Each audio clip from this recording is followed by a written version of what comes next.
parts, it's just so pronounced, that doom, doom, doom, you know, kind of kick drum thing is just really holding the dam back, you know what I mean?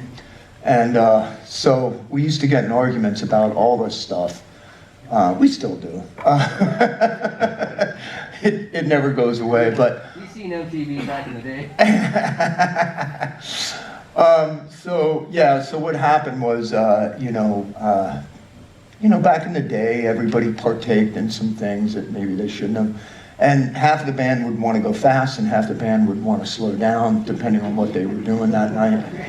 And so I decided that I needed a coach, I needed a referee.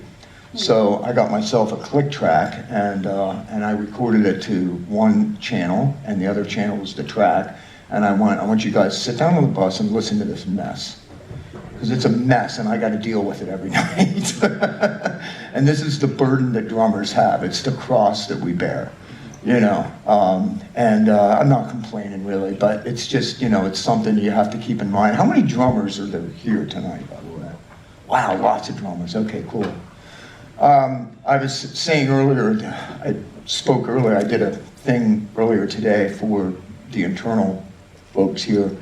When we were making our first record, the producer basically said, you're going to play this whole record to a click, or you're not going to play on this record, because that's how we do things. And I do not have time to have a drummer that is not on the metronome.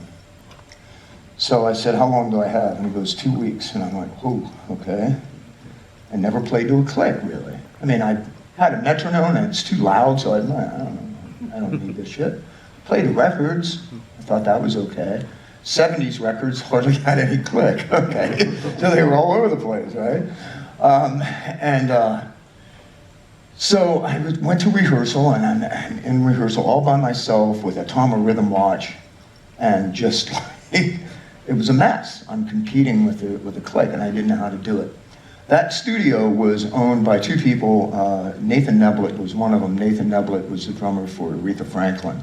And if anybody knows rhythm and timing, it's that man. God rest his soul, he passed away a couple of years ago. But he heard me struggling with it, and he walked in and he goes, man, can I talk to you? And I said, yeah, go ahead. Nathan was a big boy, too. And I was like, yeah, of course. You say jump, I say how high. And he goes, you're just listening to this all wrong. You're playing to it. You need to play with it. Quit competing with it. Dance around this thing, man. Make it like it's the song and you're dancing around it. And after a few words and a few coaching and about 20 minutes, my world changed. Then after that, I wanted to use it for everything. In rehearsals, and I wanted to play, the band's like, don't worry about what the time is right now. I just want to, I'm like, no, we got to have the click. So I kind of went nuts after that. And I do use it live. I'm not married to it to the point where it's stiff, so I try to keep that in mind. The band can breathe, but I use it to start the song so that I know when you're hyped in front of 40,000 people, like on this last tour. I mean, it was crazy, we're out there and I'm like looking at this sea of people and it's like, you start hyperventilate if you're not careful, right? So it's a referee for those things. And so, I always say practice with it and keep it in mind, and you don't have to. And there was a couple times tonight I kind of went ahead. There was a lot of boom in this room. A couple times it felt like it was feeding back and I was losing it a little bit. I felt like I was pushing a little bit, which is easy to do when you get excited live, and I'm excited for you guys. So then, what I did tonight was I went into a Devil City Angels song. If you don't know anything about Devil City Angels, it was Tracy Guns and I put the band together, and we got Brandon Gibbs because we were looking for a singer, and I'm like, I don't want a known singer. Brandon's a little bit known, but if we get a known person, then they expect the band to sound like that. And I didn't want that. I wanted to create something different. And so Brandon came in to it, and he goes, we need a bass player. And I won't mention the name of the guy that we had, but I fired him on the phone because he was saying weird stuff. Once he got in, he wanted to take everything over. And Tracy said, it's him or me, and I said, no, no, no. So Brandon suggested Eric Brittingham from Cinderella, and Eric, like myself, besides him working with his wife, he had never gone outside of Cinderella. At that point, I had never gone outside of Poison. I just never desired to do that. I made that little solo record. It was fun, but it wasn't my own. It wasn't my own band. And so Eric and I goes, let's jump in. Both feet, and we did. I think we made a really cool record.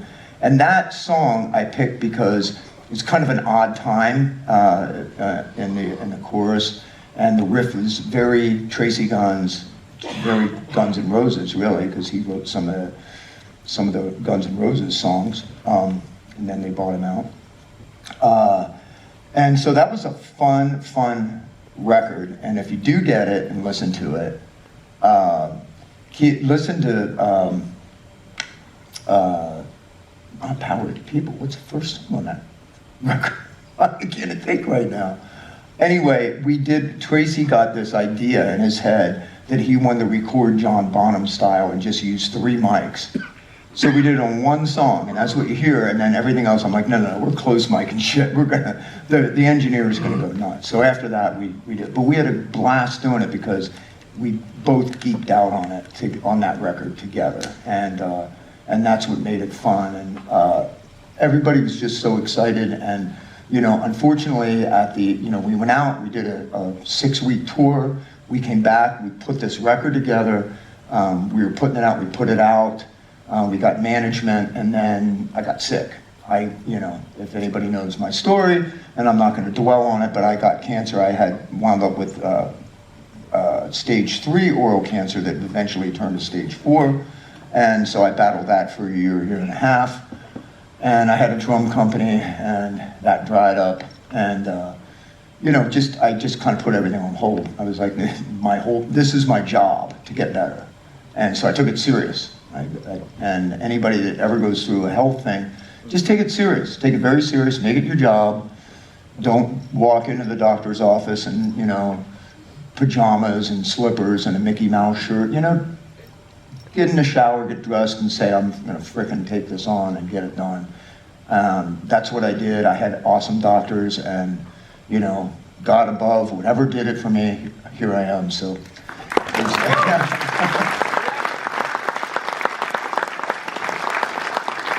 By the way, I have to go do tests again next week, so I hate giving tests. It's just routine, but it freaks me out.